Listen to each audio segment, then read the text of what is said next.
বৃদ্ধ বাবাটা প্রতিদিন দরজার দিকে তাকিয়ে থাকত, শুধু একবার ছেলের কণ্ঠ শুনবে বলে।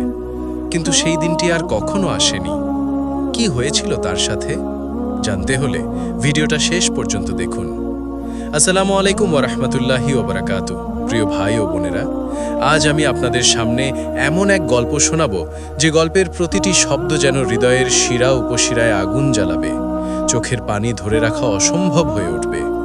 এটি একটি বৃদ্ধ বাবার গল্প, যে তার শেষ নিঃশ্বাস পর্যন্ত অপেক্ষা করেছিল হারানো ছেলের জন্য, আর একটি ছেলের গল্প যে বুঝতে খুব দেরি করে ফেলেছিল। এই গল্পের নায়ক একজন বাবা, আব্দুর রহমান, আর নায়ক তার ছেলে সাকিব। নদী ঘেরা একটি ছোট গ্রাম। আব্দুর রহমান ছিলেন গ্রামের সবচেয়ে দরদি ইমাম সাহেব। মসজিদে ইমামতি করতেন, গ্রামের সব বিবাদ বিসংবাদ মিটিয়ে দিতেন তার সুবিচার দিয়ে। কিন্তু তার নিজের জীবনের সবচেয়ে বড় বিচারটাই তিনি মিটিয়ে উঠতে পারতেন না। সাকিব ছিল তার একমাত্র সন্তান। মা মারা গিয়েছিল সাকিবের জন্ম দিতে গিয়ে। সাকিবকে মানুষ করেছিলেন এক হাতে কোরআন শরীফ আর এক হাতে ধান ক্ষেতের মজুরির টাকা। রাত জেগে জেগে সেলাই করে ছেলের স্কুলের জামা বানাতেন। নিজের পুরনো জুব্বা ফেলে দিয়ে ছেলের জন্য নতুন জিন্স কিনে দিতেন। সাকিব বড় হতে হতে শহুরে চাকচিক্যের প্রেমে পড়ল।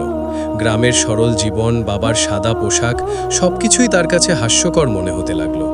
কলেজে ভর্তি হওয়ার পর সে বাবার কাছে বলল, আব্বু, তোমার এই লুঙ্গি পাঞ্জাবি পরে আমি তোমার সাথে শহরে যেতে পারবো না, লজ্জা করে।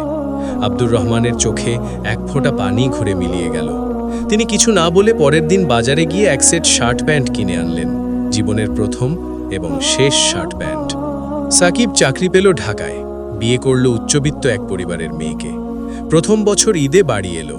বউ দেখল বাবার মাটির ঘর, টিনের চালা, মুখ ফিরিয়ে নিল। দ্বিতীয় বছর সাকিব বলল, আব্বু, বাড়ি আসতে পারবো না, কাজ বেশি।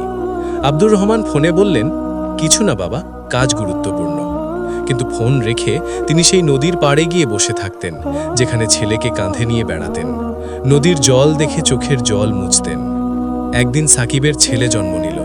আব্দুর রহমান জানলেন খবর। তিনি তার জীবনের সব সঞ্চয়, মসজিদের ভিক্ষা বাক্সে জমা হওয়া টাকা থেকে যা বাঁচাতেন, তা নিয়ে একজোড়া সোনার বালা কিনলেন নাতির জন্য। ট্রেনে চেপে রওনা দিলেন ঢাকা। সাকিবের ফ্ল্যাটের দরজায় কড়া নাড়লেন। দরজা খুলল বউ। আব্দুর রহমানকে দেখে তার মুখ শুকিয়ে গেল। আপনি এখানে কেন? সাকিব বেরিয়ে এলো, অস্বস্তিতে পড়ে গেল। বলল, আব্বু, আপনি আগে বললেই না আমি গাড়ি নিয়ে নিতে যেতাম। আব্দুর রহমান হাসলেন। কিছু না বাবা, তুমি ব্যস্ত আছো। আমি শুধু নাতির মুখ দেখতে। এই নাও, ওর জন্য একজোড়া বালা। বউ বালার বাক্সটা নিল, কিন্তু আব্দুর রহমানকে ভেতরে ডাকল না। বলল, বাচ্চা এখন ঘুমাচ্ছে, আর আপনি এই রকম কাপড়ে বাইরে থেকে এসেছেন, জীবাণু হতে পারে। সাকিব কিছু বলল না, নিচু হয়ে থাকল। আব্দুর রহমানের চোখে তখনও সেই হাসি। বললেন, ঠিক আছে, আমি চলে যাই। তিনি নেমে এলেন।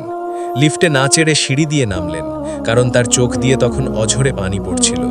লিফটে কেউ দেখতে পাবে। সেই দিনই তিনি ট্রেনে চেপে গ্রামে ফিরলেন। ফিরে এসে তিনি তার ডায়েরিতে লিখলেন, আজ আমার নাতির মুখ দেখলাম। আমার সাকিব খুব সুখে আছে, আলহামদুলিল্লাহ। দিন যায়, আব্দুর রহমান অসুস্থ হয়ে পড়লেন।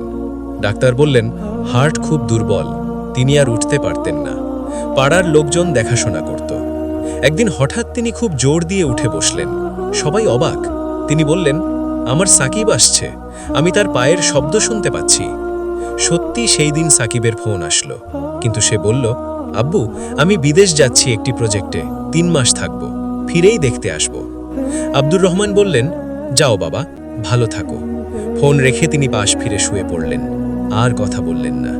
পরের 3 দিন তিনি শুধু চোখ বন্ধ করে থাকতেন। কখনো কখনো হাত বাড়াতেন, যেন কাউকে স্পর্শ করছেন। চতুর্থ দিন ভোর রাতে তিনি খুব জোরে বলে উঠলেন, সাকিব, আমার বেটা, ক্ষমা করো। তারপর নিঃশ্বাস বন্ধ হয়ে গেল। তার হাতে ছিল একটি পুরনো ছবি, 5 বছর বয়সী সাকিবকে কাঁধে নিয়ে তোলা। 3 মাস পর সাকিব ফিরল। গ্রামে এসে দেখল বাবার বাড়ির দরজায় তালা। পাড়ার একজন বৃদ্ধ বলল, তোমার বাবা 3 মাস আগে চলে গেছেন। মৃত্যুর আগে তিনি আমাদের বলেছিলেন, সাকিব আসলে যেন বলো আমি ওর জন্য দোয়া করেছি, ওর ছেলের নামে আমার জমিটা লিখে দিয়েছি, আর বলো আমি ওর ওই শার্ট প্যান্টটা খুব যত্নে রেখেছি আমার তহবন্ধে। সাকিব দরজা ভাঙল, ঘরে ঢুকল, দেখল সবকিছু ঝকঝক তকতক। মেঝে পরিষ্কার, বাবার বিছানাটি গোছানো, আর আলনার ওপর একটি পুরনো কিন্তু সাফ সুতরো শার্ট প্যান্ট সযত্নে কাঁধে ঝোলানো। তার নিচে একটি চিরকুট, আমার সাকিবের প্রথম বেতনের টাকায় কেনা কাপড়। সাকিব তখন বুঝতে পারল শহরের দামি স্যুটের চেয়ে এই শার্ট প্যান্টের দাম কত বেশি। সে তখন বুঝতে পারল বাবা কতটা লজ্জা আর অপমান গিলেছেন শুধু ছেলের সুখের জন্য। সে বাবার তহবন্ধে হাত দিল। ভেতরে ছিল কিছু পুরনো টাকা, তার ছোটবেলার ডায়েরি আর একটি খামে লেখা সাকিবের বিয়ের উপহার। ভেতরে ছিল একটি সোনার আংটি, পাশে লেখা মায়ের গলার হার বিক্রি করে কিনেছি, দিতে পারিনি কারণ আমার পোশাকে হয়তো লজ্জা দিত। সাকিব সেদিন সেই মাটির ঘরের মেঝেতেই বসে কেঁদেছিল, এমনভাবে কেঁদেছিল যেন ফুসফুস পর্যন্ত ফাটতে চায়। সে চিৎকার করে বলেছিল, আব্বু, আমি তোমায় ফিরে চাই, একবার ফিরে এসো। আমি তোমার লুঙ্গি ধুয়ে দেব, আমি তোমার পিঠে হাত বুলিয়ে দেব, আব্বু। কিন্তু উত্তর মিলল শুধু নদীর জলস্রোতের শব্দ। প্রিয় ভাই ও বোনেরা, বাবা মা হচ্ছেন আল্লাহর সেই নেয়ামত যার মূল্য আমরা বুঝি তখন যখন তা হাতছাড়া হয়ে যায়।